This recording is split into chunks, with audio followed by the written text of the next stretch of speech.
For many years, Ross Jeffries has been one of the leading authorities in the field of dating for men, and even if his techniques and methods have been criticized in many ways, I have personally found a lot of value in his communication skills and definitely improved several aspects of my life because of his teachings. In my opinion, the whole Ross Jeffries stuff is both undervalued and overvalued at the same time. I think it is undervalued because a lot of the marketing around speed seduction was all about what to say to get a woman into bed, which is just a very tiny aspect of that, and a lot of what Ross was teaching in his seminars back in the day was much more about developing the self-confidence that goes behind that, and how to heal all the wounds related with attachment issues, all the trauma when somebody left you. Many of his teachings were actually about that, and that is not as much portrayed, so this part is undervalued in my opinion, and what is overvalued is actually those language patterns that are given as magical tools that you can just say to any random woman you encounter in the streets and get her into bed. That is definitely overplayed in all the myth there is on forums, at least back in the day, around what speed seduction can do. It was way over the edge in my opinion, but many things from his seminars and his teachings were extremely on point in terms of how to use neuro-linguistic programming and language patterns into your day-to-day communication. On a slight side note, I am going to include some actual clips from his early seminars, so if anyone from Ross's team does not want those clips on YouTube, you can just email at this address and no problem, I will remove that video from YouTube, or I can link to any of Ross's products in the description, as you prefer. Number one thing I learned was that all the patterns you see in his books, in his seminars, are just an encouragement to practice. Many guys, when they are at the phase where they are lost about how to talk to women and they don't know what to say, because from the woman's perspective they only see the jerk guys that they are attracted to but who is treating them like shit, and they don't see that 90% of guys are actually not the jerks who would treat them bad. They are actually this silent majority of guys who just don't have a clue of what to say, of how to approach. And those specific language patterns definitely don't work like magical spells, but they are an encouragement. I noticed that when guys have something they think is a magic bullet that they can just say and women will fall for them, of course it doesn't work like this, but the fact that you presuppose you have a magical bullet into your toolbox when you speak, that is an encouragement to actually go and meet women for real and not just stay into your own head mentalizing what could or what might not happen, and actually go and do something. Many beginners are caught into paralysis through analysis. They keep studying stuff, but they never really put it into use. So I noticed those patterns are an excuse to actually go and learn. Willingness to take responsibility for drilling with the tools. I am not going to dump information into your head. I don't believe in that model of teaching. I don't believe you can install skill. Yes, you can install beliefs, you can install attitude. But I'm going to be giving you tools that you must drill with and you must work with. That means the person responsible for your results is whom? You, not me. We may have designed the tools, but you picked them up and made them part of who you are, and you took responsibility for learning the tools. Does that make sense? Yes. Number two is to think in terms of states instead of words. Many people, when they study hypnotic language or language patterns into NLP, and more specifically to date somebody, they only focus on the words, on how to say this, how to say that, which is definitely an important tool. Don't get me wrong, it is an important tool to know how to phrase your statements, to know how to alter the perception of something based on how you use the Milton model inside this, for example. But if you want that into a whole structure, how to use that in real life, it will be more geared toward which state do you want to put the person into, and as a comparison, which state are they into at this moment. Very good. So what are the kind of emotions that we want our audience, in whatever form they come, to view our presentation through? Somebody. Trust. Trust is a really good one. What else? Openness. I like that. What else? Excitement. Excitement. I like that. Excitement's good. What? My big epiphany with that, I think it was one of the specific books he was selling back in the day, but I'm not sure which one I got that into. But he was explaining that, and also into NLP, you have other authors describing this. You have the state the person is into right now, and if you're not aware of that, you will never be able to influence them. Then you have the state you want to lead them into. If you have no clue of where you want to lead them, emotionally speaking, not just in terms of details, but emotionally, which emotional state would they be into if they were doing the thing you would like them to do? If you don't have that clear in your mind, your language will probably not adapt in the right way. And next, once you have that state they are into, they are pissed off, they are stressed out, they are bored, whatever, and you have the emotional state you would like them to be into, compelled, excited, drawn toward novelty, whatever.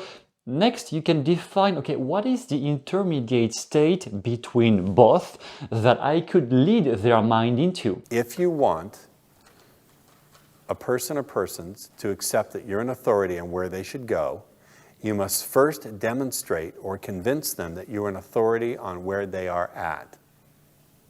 Another way to say it is people will not believe that you're an authority on where they should go unless you first convince them or demonstrate that you're an authority on where they are at.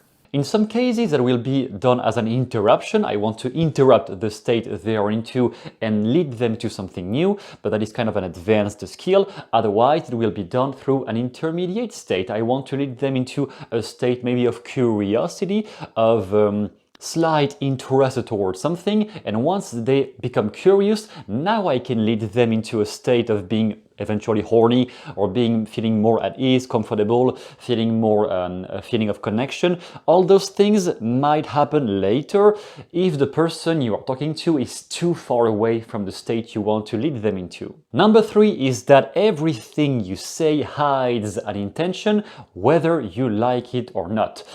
Many women who look at this stuff might be like pissed off and like offended. How can men try to learn such things as manipulating others?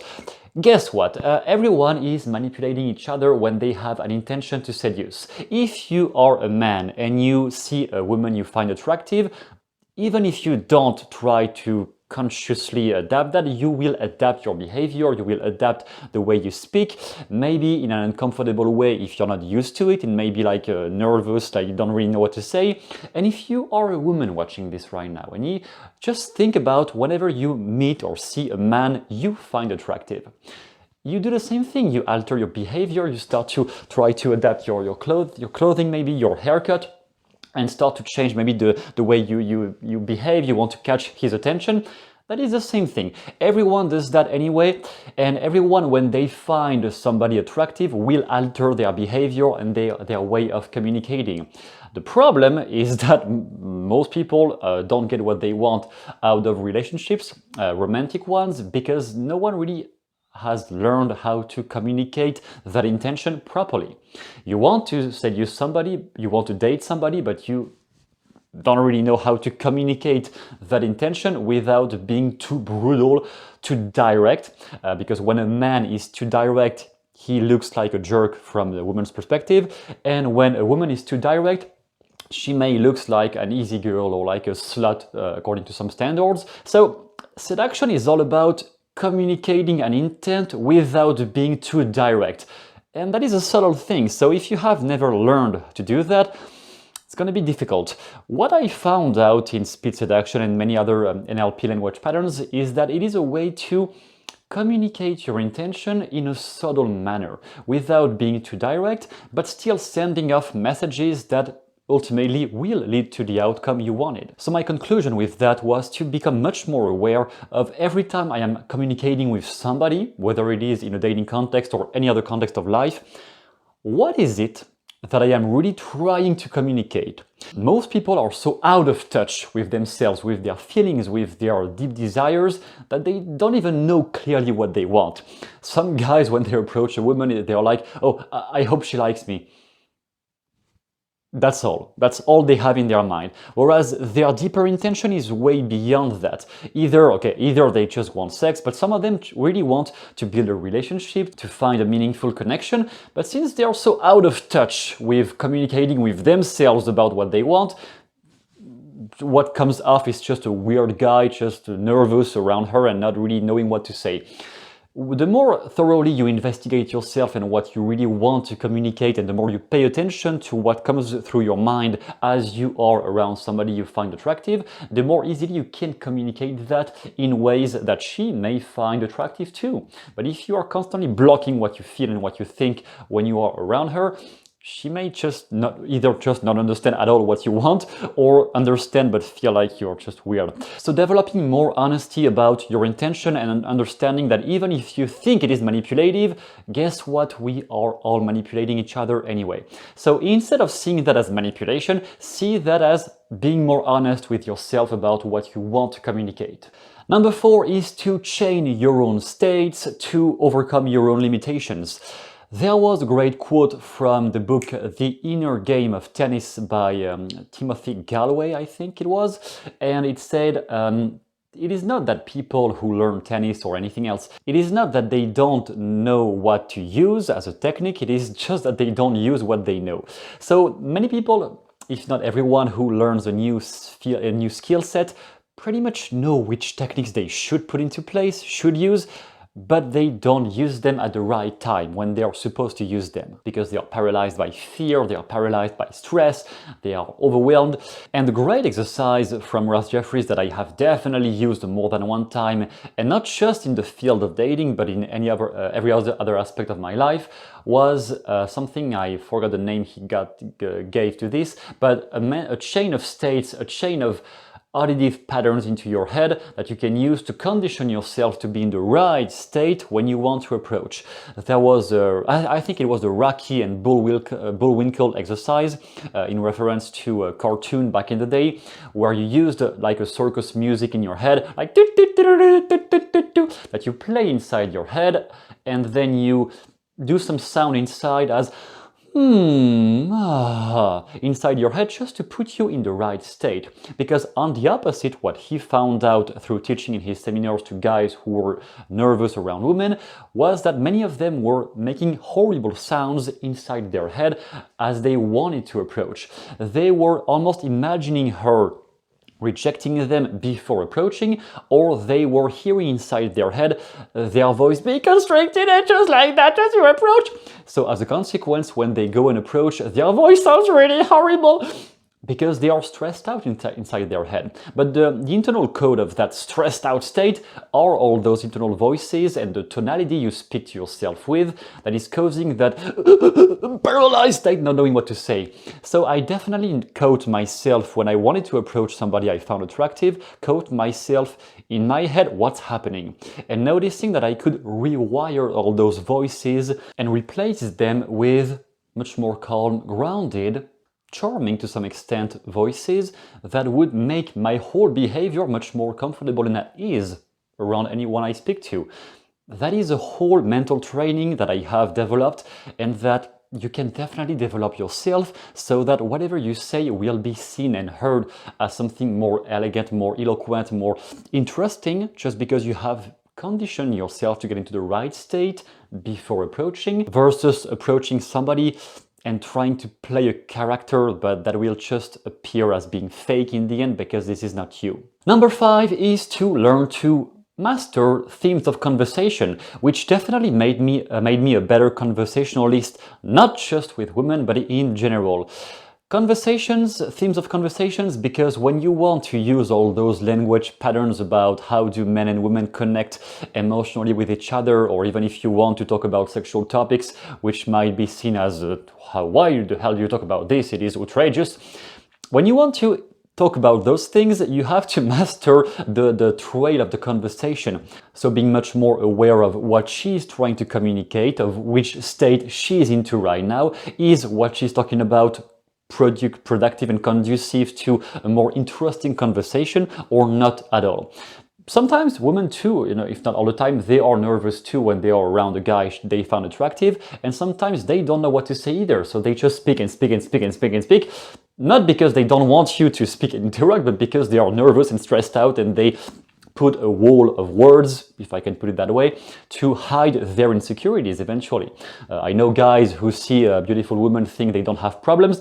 They definitely have problems too, and they definitely suffer from bad relationships too in their life, no matter how beautiful they are. So it is just a skill to develop to notice where the person is at. Are they nervous? Are they comfortable? And leading the conversation toward a theme that is more interesting for both of you. Not just you, for both of you. So communicating with that intent in mind of, okay, I want to bring that conversation toward how the mind works, for example, which is a theme of conversation, or how do men and women connect with each other, another theme of conversation, into which I can use all those embedded commands, all those language patterns that Ross is talking about.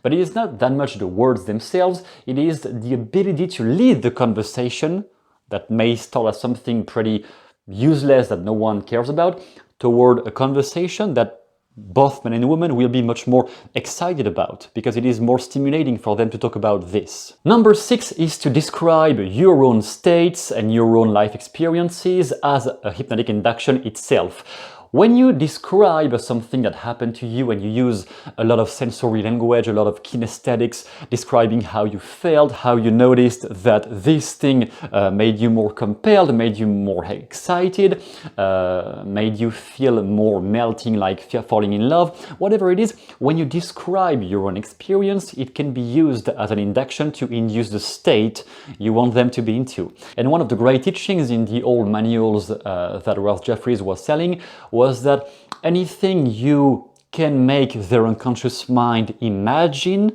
will be perceived as coming from themselves. And if it is perceived by their unconscious mind as coming from themselves, it won't be resisted as much. I think Rex Sykes was talking about that too. I'm not sure who I learned it first from, maybe one or the other. So basically, noticing how you could describe what happened to you in a way that will capture and lead the imagination of the person in front of you. If you just say, oh yeah, that day I fell in love. No, you talk about how did you meet that person, what was around when you met her, how did you feel when you met her. Maybe you were nervous at first, describe that nervousness, then describe how one particular thing she said, she whispered in your ear, made you reflect on how beautiful you noticed that she was at this moment, and that the more you were focusing on her, the more you were kind of wanting to do things with her, but not going too far ahead, and you just started to have a much more interest into her personality. Whatever you say, just build up the momentum whenever you tell stories about yourself, about your life, even not romantic, but just anything. The more you build up tension, the more she will be hooked to what you say, and the conversation will be more stimulating both for you and for her. Number 7 is to be much more aware of body language, and I guess I don't need to elaborate too much on that, because at this point everyone who has studied one NLP book is already aware that yes, body language is important and we have to notice that. But there was a clip from Ross back in that day. It's like Ross is psychic. Uh-oh. No, that was not psychic. Yes, I can do psychic stuff. That was not psychic. That was observation and intuition. Okay. That was just knowing what to look for. But no, that was just observation. That was just knowing how to look and correlating from past experience. That was not psychic in any way. Okay. And that was a great example of things I have noticed myself too. When you really deeply focus on somebody and you even forget about who you are or what's happening inside your own head because you're so focused on them, whenever that happens, I notice we can catch clues, we can notice things from them and end up mind reading to some extent without even knowing where we pulled that from. Some people would say it is the universe communicating, maybe it is, I don't know. The scientific perspective is we just notice, we just catch things from the body language, from the eye contact. We notice so many things that we may almost have psychic reading, some things that seem like it is a psychic reading that may just not be at all, but it just forms a deeper connection. And the road to get to that connection is to be much more focused on them. You get more focused by catching their eye contact and keep noticing what is behind them. You maintain your eyes on them, on the girl you're talking to, but you notice what is past her, just in your attention, so that your attention is overloaded with too many details and you are forced to stay either on her or what is behind. You don't have mental energy anymore to drift inside and worry about many things. You're just on her, focused on what she says. First of all, she will feel much more understood and listened to, which many women have trouble with, to find a guy who is actually listening to anything she says. And you may catch things from her, and also you can develop the ability to interrupt her. And if I care about the person, I will catch that, but you can't really catch that if you are just caught into your own head, not even listening to them. Number 8 is that most sexual fantasies will just happen naturally as a normal consequence of a real deep emotional connection. All the guys who fantasize about what if I could trigger that state in herself so she becomes much hornier, well, she will be super horny anyway if you develop a real deep connection with her emotionally, not just about sexual tension, but emotionally incorporating the human being she is and the human being you are. So you have to also open yourself and not just try to appear like this tough guy who feels nothing. At some point, also open your vulnerabilities, your insecurities. Only once she's attracted, not in the beginning, because don't treat her a woman as a therapist unless you pay her because she is a therapist. But if it is somebody you want to date, in the beginning, you may present the more positive aspects of you. And once a connection starts to develop itself, then definitely share your own whatever weaknesses, vulnerabilities, and encourage her to do the same, because this is what will create a deeper connection once you form a relationship, not just a random one-night stand, but a real deeper connection. And once a deep connection is there, all those sexual things, they will happen naturally as a consequence in most cases, unless you are repressed sexually yourself, which is another topic. But if you are at ease with your own sexuality, she will open much more easily anyway once there is a connection. So I would say stop focusing on sexual fantasies and focus more on how can I create a meaningful connection with her through my language, but also through the things I share with her about myself. How much do I encourage her to share things with me? And once she feels understood and comfortable enough around you, many things you thought was only happening in porn movies, they will happen too with her. But it will probably not happen if she only has sex with you for the first time, or seldom happen. Once she's comfortable enough, imagination is your limit. Number 9, which goes hand in hand with the last one, is how does sexual amplification works? When we are born as guys in today's society, we sometimes are repressed, which is a joke because the porn industry is probably, I think 1/3 of internet traffic in the world is coming toward adult sites. So it's just a joke that sexuality shouldn't be something we talk about. It is definitely something everyone wants to at least learn about, a few things, but it is such a shame that we don't talk about it, at least not that openly. Women among themselves talk more about it. Guys among themselves kind of never talk about it because it is such a shame, or they would be gay if they talked about that. So, as a consequence, many men don't really know how to communicate their desires without appearing like an idiot or a jerk. Whereas the whole concept of building sexual intensity or like sexual tension is, even when you are in a relationship with your girlfriend, it is about knowing you can have it but not being sure when it will happen, or understanding you want it and not being able to have it right now. If you can feel that, and if you can make her feel that too, so anything you can talk about which has threat to anticipation, anticipating something sensual that might happen, but that you just can't act upon right now, building up that tension is also a skill that I definitely had to learn myself. I had no clue how to do that, and even in the bedroom with my first girlfriend, I had no clue really how to give her more pleasure or anything. I was completely clueless about that. Curiously, those teachings about seduction scripts, when I was studying them, it made me understand, okay, if the structure is this and this and that, it means she has to feel this first and then this and then that. And basically what keeps coming back is, if you can make her feel that something sexual might happen only once she is legitimately attracted. It's not to try to force somebody if she doesn't want to. If she doesn't want to, period, she doesn't want to. But if once she is attracted, once she is in a state of at least she's curious about you, then if you can lead that into an anticipation that something might happen, but not right now, that is definitely how you build up the desire. It's not about being graphic or describing really sexual things. That might spark curiosity depending on how you explain that, but in most cases, it's not about describing graphically what a sex scene looks like to a woman. It's about suggesting to her something might happen between her and you, or her and any man she finds attractive. But describing that as a sense of she wants something to happen and she can't have it right now. It is definitely what will build up the tension, and I kind of developed a way to be quite playful about this, with my girlfriends, and noticing that I could make her want it much more without going too far either. But it was just getting the whole relationship more playful in the end. And the last one, number 10, is to always capture and lead attention no matter what you're doing. That was something I developed a lot by watching both Ross Jeffries and Richard Bandler. I'm not sure I saw any other source that was doing it as well as those two.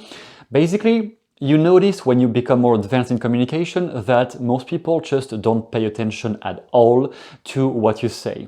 So when you can notice again where they are, so they are in a state where they are nervous, they are constantly overthinking in their head, constantly talking to themselves in their head and not even being here in the present moment with you. When you can catch that and use words like stop and listen, and when I notice that right here, you know, those gestures, those sounds, it is a whole communication skill to play with their attention so that they get out of their self-induced trance of constantly ruminating thoughts and being more with you in the present. You can see Ross doing that in many of his seminars. You can see Bandler doing that in many of his seminars, just interrupting the trail of thoughts of somebody and pulling their attention back here and now. That is for sure something that incredibly helped me in my communication skills, in my life in general, in every relationship, to notice whenever I have something important to say, is the person really aware and attentive at this moment, or do I need to interrupt their thoughts somehow before I say anything because I want their full attention? That is all for this video. As a slight consequence, I would say the whole Ross Jeffries and speed seduction stuff is something I would definitely recommend to develop your understanding of how to use a conversational NLP, how to use language patterns, how to influence people in general. Now, from a purely dating, how to meet women setup, I would say there are, as of today, way better coaches out there. Not that Ross is not good, because if you work with him one-on-one, I know he's doing a lot of self-confidence and healing stuff. So on this side, it is great. But the whole image people have usually of speed seduction is much more about this magic bullet of saying a few things and she will fall in love for you, which is just marketing. It doesn't happen like this. And since so many guys are just caught in that myth that it is all about to the language, or how do you say this, then I would say the stuff is definitely not the first place I would look for. If your sole intention is to get a girlfriend right now, I would say you have much better sources to learn from right now. But overall, in the field of neuro-linguistic programming, definitely someone not to dismiss. I think it is a great source to learn from to that extent. And that is all for today. You have some documents you can download. For example, the 7 steps to master sleight of mouth down below in the description if you want to develop your skills with language patterns in general, how to influence others. And then I tell you good luck and I see you soon in the next video.